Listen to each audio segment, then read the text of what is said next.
Hey everybody, what's going on? I am Jamie Dawn, your evolutionary revolutionary astrologer, and it is now 2026 calendar year. Happy New Year to everyone. We still have the Chinese New Year coming up in February. It's going to be the year of the horse. I'm not a Chinese astrologer, so I'm not going to talk a whole lot about it, but what I do want to offer in this video are some pins on the map in particularly for 2026. This has been the talk of the town, and I'm going to get into some of those astrological details in this video. So it's a little long, stay with me, but I think it's something that you may benefit from. And it is where we are moving from the earth and water, the outer planets, into fire and air, and how that might affect us. But before we begin, I want to offer an overview, an overall theme, if you will, of 2026 for us. And it is clear this is not the year of rushing forward. It's really a time of recalibration, reorientation. Who do I surround myself with? Who do I call community? And also, what fire, so to speak, am I tending? Is that really the best use of my time and energy? Where am I most aligned? We're going to become more intentional or be asked to move from reaction to intentionality. And you will notice, especially if you're paying attention to what's happening in the world, in the news, all of that, there's plenty to react to. And so we're being asked to slow down, recalibrate. Where do we align our energy? Where do we respond versus react? There's emotional maturity that's being asked of us, really trusting our own inner authority, having some emotional wisdom as well, and coming back to trusting ourselves and knowing that we have agency within us. And how do we use that in a way that is a benefit that doesn't add to the harm that is already present in our lives? And so on an individual basis, we're going to be coming back to redefining what home really means in our body, in our relationships, in our work, in our spiritual life. Also with the air and fire energy, our intuition and creativity are going to be sparked. And like any fire, if you will, a spark of fire, we can have a nice little campfire, bonfire even, but if it becomes a wildfire, then it can be out of control. So we really want to practice using tools, gathering tools and skills if we don't already have them, and really allowing ourselves to deepen those and use them. Communication is king. If we don't have the skills to be able to communicate on a courageous basis, or to be able to really check in and pause and check in with ourselves first and then communicate our boundaries, communicate what we need, then it's going to continue to have chaos. There will continue to be misunderstandings. So we need time out to be able to reflect and reorient. We're also going to be asked not necessarily to gather more, but to keep going deeper with the things that are meaningful in our lives. So it's not about quantity as much as it is quality. So those are some things that we're going to be looking at. Now, let's talk about fire and air elements first.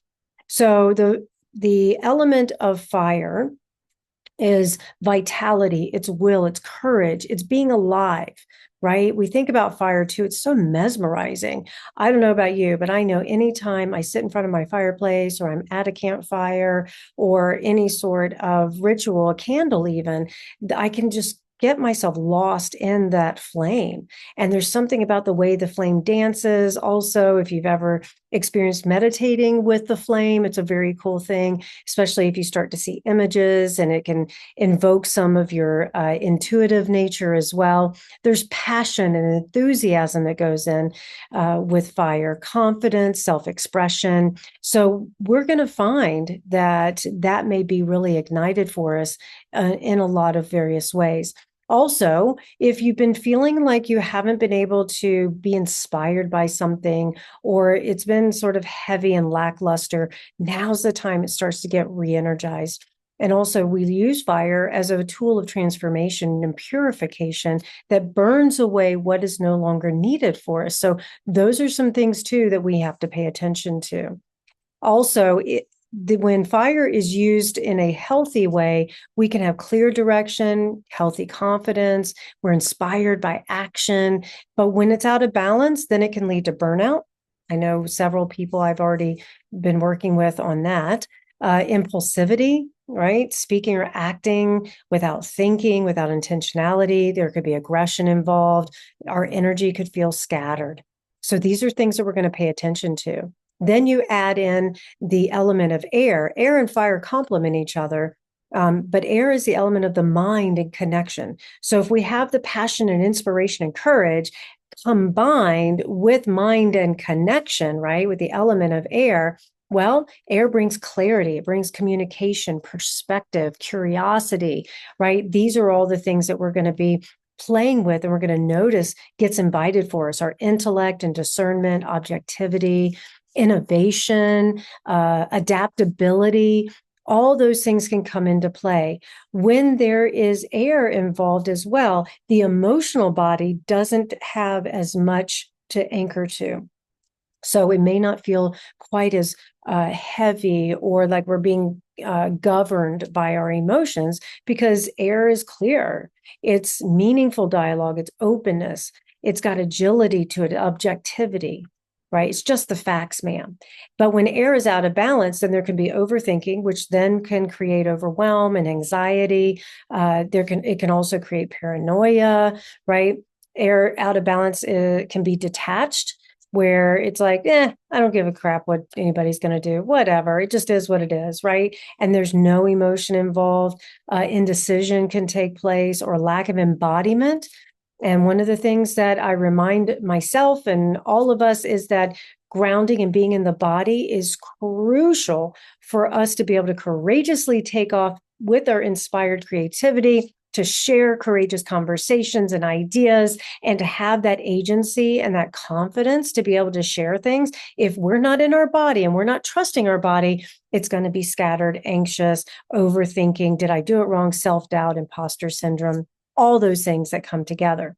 Now, when you bring fire and air, I mentioned this, there can be inspired movement. Fire provides the spark and air spreads the flame. But again, without grounded embodiment, that flame could turn into a wildfire. So what we want is we want that fiery purpose. That's what fire brings, combined with articulating that purpose. Why am I doing this? What is meaningful? Does this align? Right? So these are the kind of things that we want to work with. When we bring these elements together, there can be visionary leadership, creative expression, very thoughtful action, collective inspiration. This is really important, especially because we are working with the air quality of Pluto in Aquarius, and I'll talk about that as well. So let's put this into astrological terms here of where the collective, this is the outer planets, they're going to be affecting us, and how we respond individually is going to be important. So Pluto officially left earthy Capricorn and settled into air sign Aquarius last year in 2025. So it's going to be there for about 20 years. So we've got more than enough time for Pluto to experience the qualities of Aquarius. And then on January 26th this year, Neptune is going to leave watery Pisces, so moving from water into fire Aries. So we've got fiery Aries, where Neptune will remain there for 13 years. And then Saturn will join Neptune on February 14th, also leaving watery Pisces and moving into fiery Aries.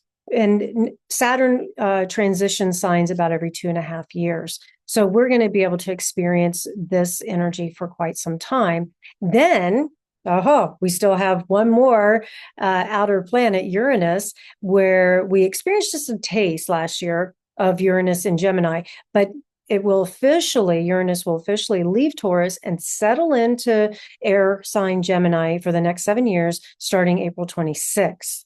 So we've got the stage set. Pluto opened the door, and Neptune follows here this month at the end of the month. Then in February, Saturn joins, changing signs. And then in April, Uranus is going to change signs. So all these planets here causing this movement. So let's talk about it. Neptune in Aries. When Neptune enters Aries, then we move into this collective shift of how vision and faith, all these Piscean energies, how they actually get experienced, because Aries loves action. Anybody who knows Aries or has a dominating Aries in their chart, they know that they want action and they want independence. So we're moving from the surrender, diffusion, maybe spiritual sensitivity into igniting something, into courage, into this emergence of things. The manifestation takes place because of actions that we take. So we've had these dreams that maybe we have been wanting to have. Maybe we've set intentions, we've dreamed about them, we've meditated on them, all that sort of thing. Well, now some action needs to take place. Remember, I want to remind us, this is a grand experiment. If your intention is not to harm, if your intention is to be of benefit, if it is to add value, if it is to be inspired and to have fun and have some creativity and have an experience, go for it, right? It's a grand experiment. This isn't about pass or fail. This is just about what experience do we want to create. So there's going to, with Neptune here in Aries, there's going to be new relationships with what we identify with, our identity, right? How often do we over-identify with the things we do versus who are we becoming? There could be a desire to live more authentically, even if the path isn't clear. So identity could feel very fluid. We know this with what's happening even just on a gender basis around the world with non-binary and being fluid. That's also a taste of what we are experiencing here. Spiritual courage, not escapism, is also coming into the foreplay with Neptune in Aries. And then inspired action. So again, we may not know what the outcome is. We're just taking the action and we're trusting our instinct. We're trusting the deeper tones inside of us that we hopefully have been cultivating with Neptune and Pisces. And then there may be heightened sensitivity around things that we're passionate about, right? Which of course the shadow is anger. But if we can learn the difference between, say, soul-led action and ego-driven force, right? We're not forcing it. How do I act without losing my true self, right? And then there may be some old myths that get dissolved, new ones begin to form. I think about just even the institutions when Pluto was in Capricorn that got transformed, and how many people now, especially young generations, they're together, but they don't care about the institution of marriage. They're buying homes or having kids outside of that institution. And for them, they don't have a desire to go back there. So there's new movements, new identities that take place, I'll say myths are dissolving, right? That you have to be married in order for X, Y, and Z to happen, right? Idealism around causes, battles, movements, things like that may come into play. There is potential for inspired activism, but also some misguided crusades during this time. So not every fight is going to be worth having. So we need to pay attention to that. We also need to watch for if we're acting out of illusion or fantasies versus something really grounding. We might scatter our energy or get really burned out chasing something that isn't grounded in reality. So we need to really watch for that as well. So I think the biggest overall theme with Neptune and Aries is, can we act without certainty? Can we lead without dominating? And can we trust our intuition and still stay grounded? That's going to be some big themes for us. Then you add in Saturn also joining Neptune, like I said, in the sign of Aries. And so it anchors in this idea and the invitation to act with purpose, not impulsivity, right? We want to build a stronger sense of self, take responsibility for our choices and our actions, and develop the courage that's steady and not reactive. Can you tell there's a theme here of not reacting, but to pause, to ground, to check in, and then respond accordingly. We cannot stop the outer circumstances. We cannot stop someone from not liking us or not liking what we say or whatever and having their reaction. It's how we respond to it. So one of the things that we'll be working with Saturn and Aries is that self-doubt can get in the way of self-belief. So watch that. Confidence may have to feel earned versus automatic. You may feel like you are being tested to say, do you really know what you're talking about? Do you really think that that action is going to prove fruitful for you? There could be some new initiatives that feel delayed or may need more effort. So don't get discouraged if you're starting a business or you're learning something new and you're just not getting it. If, on the business side, if people just aren't resonating immediately. So give yourself time for, I know you love the word patience, but try and be as patient as possible. There's a maturation that happens. There's, I talked about how we are changing the relationship to all things. And with Saturn and Aries, we're going to be maturing the relationship with anger and assertion, right? Our passion. What's our relationship to passion and to being assertive? And then there's leadership through responsibility. Responsibility doesn't have to be heavy. A lot of people get resistant to the word responsible. However, when we're responsible, it means that we have the ability to respond. So you look at your skills, you look at your strengths, and you say, where are the gaps? What do I need that I don't already have that might help me respond if a situation arises, right? There's some good planning that takes place. We may find that there's some ego-driven leadership that shows up. Some people already have that opinion with current leadership in their personal lives, in their political lives, whatever it might be. And also, I feel collectively, we're going to have a greater demand for leaders who demonstrate restraint and integrity. That also is going to come into play over the next 2 years with Saturn and Aries. So, we'll see. There could be a little bit of over control or rigidity around our identities. So we're going to have to practice surrendering and reminding ourselves that we are not the things we do. We are beautiful, imperfect, perfect humans, and that we're here to contribute to consciousness in an evolved way. And we can't evolve without direct experience. So then why not? Let's bring in Uranus and Gemini as well, because when Uranus officially moves into Gemini April 26th, there's this core theme of the mind. Remember, air is about mental and it's about communication. So there's this rewiring of the mind, disrupting communication, liberating ideas. Uranus is that great severer. It cuts out anything that no longer serves us. So we can expect breakthroughs and breakdowns when Uranus is involved, our communication systems. If you're codependent on a communication system, now's the time to really make sure that you've got all the P's and Q's, all the holes in the dam plugged, and maybe there's new systems and processes that need to be put in place. Education's going to get disrupted, learning models, it already is, especially here with AI, right? Media, how information flows, transportation, how we relate through technology. This really is a mental revolution. And what we may experience personally with Uranus and Gemini is sudden insights, mental breakthroughs, aha moments, which I think everybody really enjoys. Any old ways of thinking that feels restricted or outdated, they get shifted too. And we may find ourselves rebelling against the latest idea or rebelling against an old idea that no longer serves. So we have this feeling of maybe being more awake and maybe restless if we're stuck somewhere.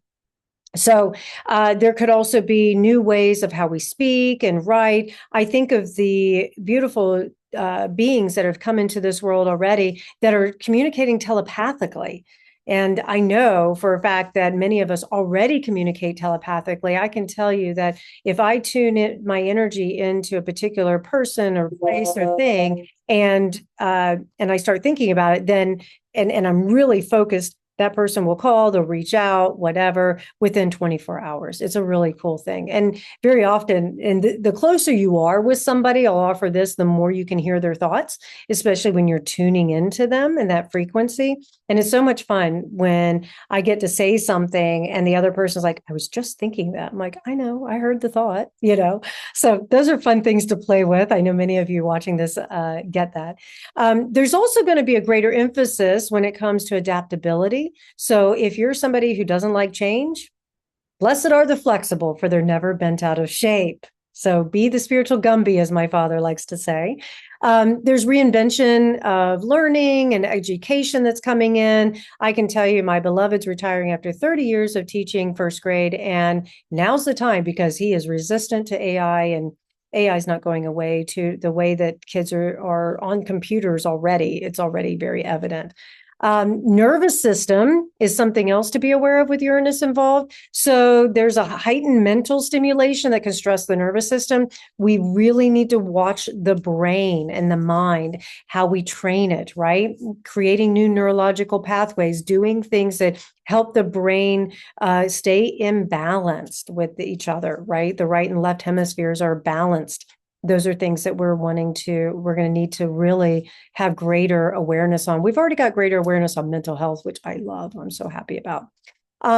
There may be some pretty big changes when it comes to media and journalism, storytelling, things like that. And then we also, of course, technology and science is going to continue to evolve and move at a rapid pace, especially with Pluto and Uranus in the air signs of Aquarius and Gemini.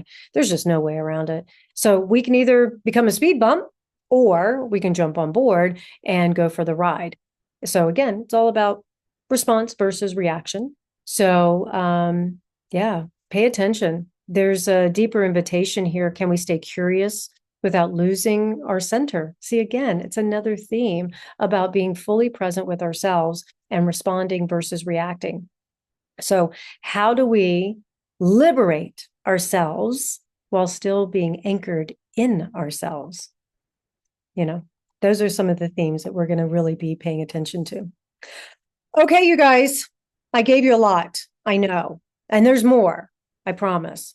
I'm in the middle of listening deeply to what's being asked from me. I'm also in final preparation for an astrology intensive that I'm doing here in my office, and that happens January 22nd through the 25th. I'm very excited about that.